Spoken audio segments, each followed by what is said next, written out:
Zenta is going to sing her solo. And this solo, this is interesting. It's not a song, and it's not an aria, just as the Dutchman did not sing a song or an aria. She sings a ballad. The ballad, or the ballade, if you like, of the legend of the Flying Dutchman. This image that she's fixated on, with which she's obsessed. A ballad, that's an interesting choice, because it's a very ancient form of storytelling. Ballads, a ballad is simply a song that tells a story with characters in it. They go back, there's an Edward ballad that's probably 1,000 years old, right up to more recent examples like the Ode to Billy Joe with Bobby Gentry on the Tallahatchie Bridge. There is something kind of formal and austere about a ballad, unless it's a comic ballad, and this is no comic ballad. It's an impressive solo. It's not particularly tuneful. It's not lush. It's not real pretty, like Musetta's Waltz in La Boheme, or like Vici d'Arte from Tosca. It is uncompromising and stern. It shows that Zenta is unplugged from the Matrix.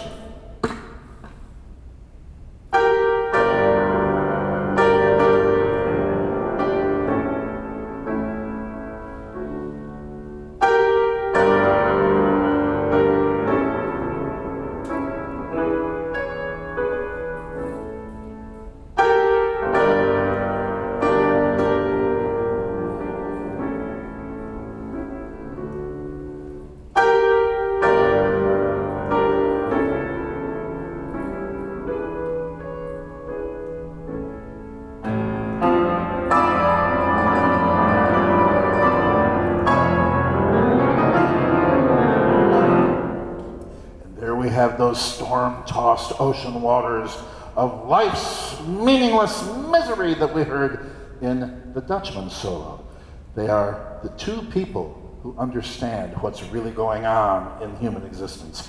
Even when we get to that's the part of the ballad that tells the story of the Dutchman, then she sings of her desire to redeem him, to ease his suffering. And this is her theme, the theme that represents her sacrificial redemption. And while it has a beauty, it's not a lush, kissy-huggy sexual beauty. It is a spiritual and still very austere beauty.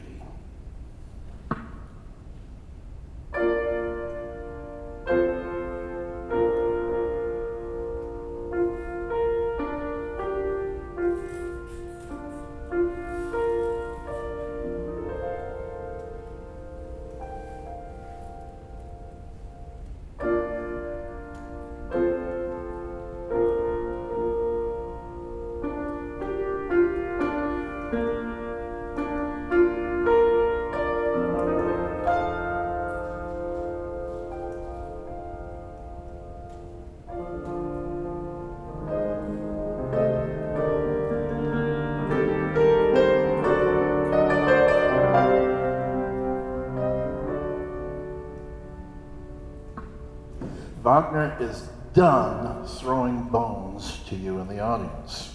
You see what I mean?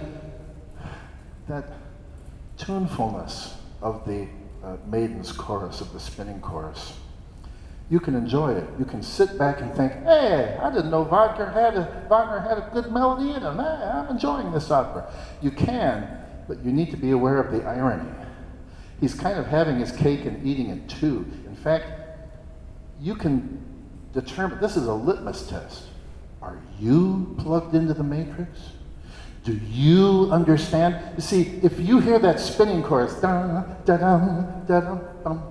if you sit back and think, that's a nice tune, I'm enjoying that, hey, I'm glad we came to this opera, and that's all you perceive from it, then you don't get it. You are plugged into the Matrix. But if you sit back and you think,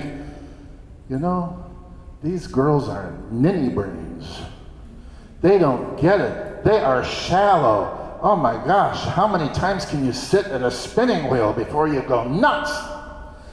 And then you understand that that's what that music is depicting. Then congratulations. You're battling the hostile alien robots. And I'll conclude just with this. There is actually another character in the movie, in The Matrix. His name is Cypher. Cypher is unplugged from the Matrix. He understands the harsh nature of the robots and all of that. But he chooses to plug himself back in because he likes it better, that dream world. There's a scene where he's sitting in a restaurant and it's all in his mind, and he says he's got a piece of juicy steak on a fork, it's dripping with redness, and he says, I know this steak isn't real. I know when I put it in my mouth, it's all in my head, and I just don't care. It's delicious. There's a character like that in the opera. And this is Zenta's old boyfriend, Eric.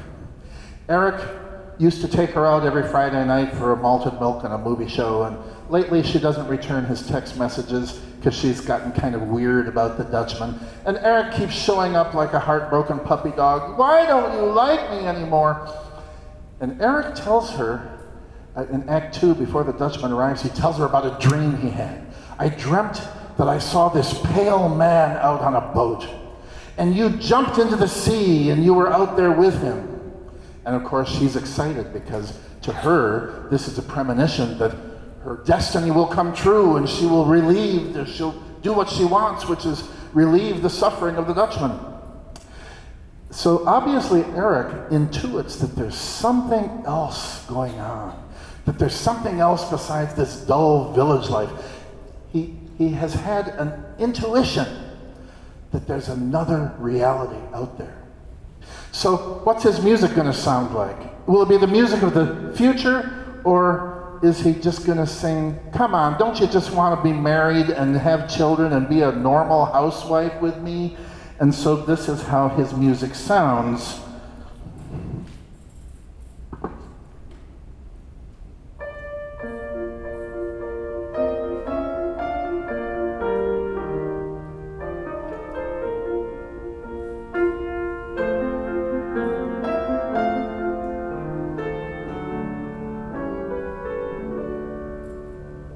Back to Mozart.